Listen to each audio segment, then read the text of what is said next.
A state that is considered to be among America's most liberal has an issue in one of its small cities. People there are worried about a change in their culture because they are expecting an influx of refugees. Bernie Sanders is from that very same state. I'll tell you a little bit more about that in just a moment, but I do want to remind you. Our friend Dr. Eric F. Jones was in studio with us a few weeks ago and he said he had some great response from people. He was here talking about his holistic approach to wellness. And a lot of people today are looking for more traditional remedies, trying to stay away from necessarily a lot of prescription drugs and the like. He has been practicing since 1993 with master's and doctoral degrees in marriage and family therapy, and we know in this day and age we really need a lot of that. Dr. Eric F. Jones uses methods of alternative healing such as naturopathy, medicinal herbs, nutrition, sound waves, intellectual cognitive self regulation, and napathy to help remedy and manage mental, emotional, physical, and spiritual challenges. He's currently accepting new patients. He has evening and Saturday appointments available. Telephone number 208 731 7178, and you can find him now on Facebook. Eric F. Jones, PhD, mental health and wellness therapist. And I like to remind people he spells Eric with a C. 925, Bill Colley with you on Top Story on News Radio 1310, KLIX and newsradio1310.com. It's 64. Came across this story this morning and I thought, why am I not surprised? And yet this is coming out of Vermont, which is considered to be one of the bluest states in America, even though it's known as the Green Mountain State. I'm, for full disclosure, a former resident of that state, although I lived in Bristol, Vermont, and briefly in Montpelier. Bristol was perhaps the most Republican town in the state, which I know isn't saying much. This story comes out of Rutland, Vermont, though, which I've visited in the past. About 20 years ago, I went to Rutland. I was visiting friends in Albany, which isn't far from there, and we drove up to Rutland for breakfast and got to see quite a bit of southern Vermont. A writer at Bloomberg by the name of Tim Jones says in Rutland, Independence Day was marked by fireworks, picnics, and bitter debate over whether to resist the arrival this fall of 100 Syrian refugees or to welcome the asylum seekers to America. Now, I don't think Rutland has changed much. I visited there, as I say, about 20 years ago, and they had a population maybe of 10,000 people.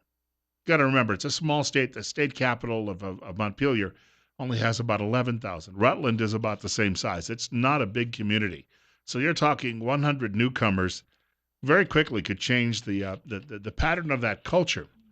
Mayor Christopher Loris announced the resettlement in April to the surprise and puzzlement of many residents. It was presented as a fait accompli, in other words, a done deal, in a celebratory press conference, and it provoked a backlash. Many members of the public would like a vote on whether to allow the Syrians in. And again, we don't get these things because this program comes down from on high and it trickles down, and local folks don't get any, as we know from our own experience, any say in the matter. And the mayor said in an interview, that's not going to happen. We don't get to vote who our neighbors are. That's objectionable and offensive. So once again, you have one of these elitist politicians who is saying if you don't agree with it, you're offensive, you're a bigot, you're a racist. Therefore, your views, they simply don't count. Because you don't come to all of the swank parties that I go to, you can't possibly be as good a human being as I am, and therefore it is my job to ensure that we don't let your opinion or allow your opinion to have any impact on our decisions. But there's a fellow who's opposed to this. His name is Cook, and he says to bring in 100 Syrian refugees is absolute lunacy. They could be 100 people from Quebec, and we'd still have to make accommodations for them, and it would fall to Rutland City taxpayers. If you didn't know, Rutland's economic vital signs are generally weak or lagging the rest of the state. 18% of the population lives in poverty. For you liberals out there, that's roughly 1 in 5, compared with just 12% statewide. The town's population has dropped almost a quarter since 1970. So, with people there already fighting for jobs and many of them already struggling to make ends meet and likely on public assistance, the local government would like to bring in 100 more. We have a telephone caller with us. You're on the air with Bill Colley at 928. Hi. There's communities that have voted to keep child molesters out of their communities, and hooray for them. However, that's because of the danger they pose. What's the difference? The difference is, are you implying there's no danger here? No. There is danger. What I'm saying is it's dangerous to have the child molesters in your community, so people vote to keep them out. Right. And so why can't you vote to keep other dangers out of your community? Right. And even if there's no surface level danger here, the government is, in fact, James Comey, who's been in the news on another matter over the last 24 hours, has testified already that we can't screen these people the way the government claims we're screening them. It's simply, we can't do it because they don't have any paperwork behind them. We don't know who they are. And thank you for the call. And it's a great point to be made. Even though they're not necessarily coming here with daggers clenched between their teeth, already pledging to kill all of us, we don't know how many of them are parts of sleeper cells. And because of that, they're just waiting for that opportunity. One day there's a signal that comes from ISIS, and the next day there's 25 people dead in the local cafe. 9:30, Bill Colley with you on Top Story on News Radio 1310, KLIX and newsradio1310.com. It's 65. Got more on this subject coming up in just a moment. Subject, obviously, here that in places like Twin Falls simply is not going to go away, no matter how much people try to bury their heads in the sand. Just looking in my email this morning, my email address, in case you are looking to drop me a line, bill.colley@townsquaremedia.com. I have an email from RFD-TV telling me about the launch of a new show. I have that on my DirecTV package, and I got to tell you, I really enjoy it.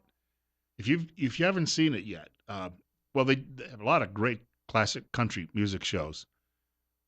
But if you're living in a place like southern Idaho, where there's an agricultural dependent economy, this is a network that's geared toward you.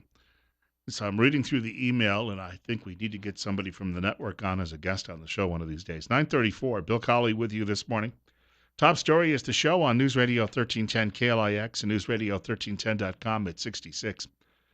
We were talking about Rutland, Vermont, and its opposition to the resettlement of 100 Syrian refugees. Now, if you read the statistics on the number, the thousands that have already come to the shores this year, and President Obama still says we're going to bring about another 4,000. I think we're at 6,000 for the year. Another 4,000 from Syria just this year alone, and then we're going to bump this up in coming years, his plan. Well, he won't be there, but if it's Hillary, the plan will go through. So we'll be looking at upwards of 100,000, maybe 200,000 people coming from that part of the world. And as we've been arguing for a very long time, we don't know who they all are. 9:35 now, and it makes good sense to me to put a moratorium on this, as Donald Trump has called for, and as Governor Otter has called for, until we figure out what the heck is going on. In fact, Idaho is no longer, I read this the other day, and it was to my surprise, Idaho is no longer participating. So the federal government is doing an end around the state and is using private contractors to do all of the resettlement here. This is from the Daily Caller today. Left-wing German politician lied to police about being raped to save migrants from racism. I tell you, folks, every day that liberalism, I'll borrow that Michael Savage phrase, is a mental disease. And I tell you every day that liberals are completely whacked. So now you have a liberal politician in Germany who was raped by a gang of men, gang raped, if you will, by a group of Muslim refugees or migrants, and refused to tell police right away exactly what happened. Left-wing German politician Celine Gorin has just admitted she lied to police and said she wasn't raped to prevent the spread of racism against migrants. Immediately after the attack, she ran to the police to inform them she had been raped, but refused to divulge the ethnic identity of her attackers because of how badly migrants suffered in the aftermath of the mass sexual assaults in Cologne, Germany on New Year's Eve, where countless hundreds of migrants swarmed German women and abused them. Yeah, gosh, but that would never happen in America. Instead, she claimed a group of mixed foreigners and locals attacked her, saying they spoke German. But in reality, the men were speaking either Kurdish or Farsi. Farsi being a Persian, Iranian language, Kurdish being a language in northern Iraq, parts of Turkey, and parts of Syria. But just 12 hours after she was first assaulted, she went back to the police and came clean, spilling all the details about the men who raped her. According to Guerin, a friend persuaded her to tell the full truth. She now believes people should never hide the truth for the purpose of political expediency. So here you have some whacked out liberal who was gang raped by a group of Muslim immigrants. And she went to police and said, some of them may have been German. Yeah, they were, that's a ticket. They were speaking German. She lied about her own attack because she was worried that if she told the truth, that people would say, perhaps a great many of these Muslim migrants are rapists and criminals. No! What a shocker.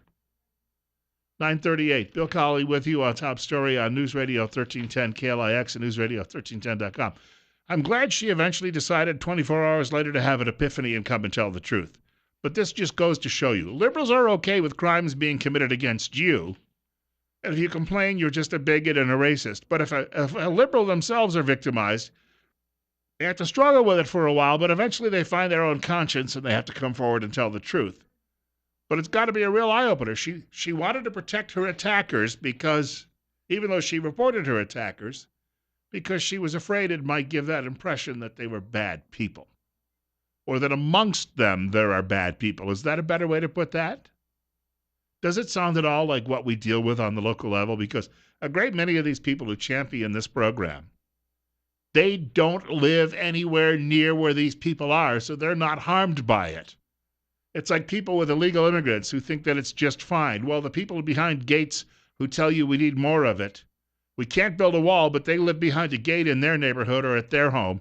They tell you it's a great thing because they don't live next door to 15 of these people who are sharing hot racks and dumping empty beer cans all over the neighborhood. That actually happened to a friend of mine. She bought a home in this beautiful rural community, left a big city to get away from the crime, and a year later, somebody came in and sold the house next door to someone who decided to rent it out to a group of illegal aliens who sleep there in shifts. She eventually had to put up her own fence because she was sick and tired of looking at them all urinating in the backyard. Apparently, all 25 of them couldn't get into the toilet at once. And yet, she was accused when she complained about it of being racist. The people, though, in government who said she was racist didn't live next door. 9:40. Bill Colley with you on Top Story on News Radio 1310 KLIX and newsradio1310.com. Oh, got this as well. Also, coming out of Act for America. And by the way, Brigitte Gabriel, founder of that group, is going to be speaking here in 1 month. Polling data shows U.S. Muslims in increasing numbers favor Sharia law in the United States. Oh, well.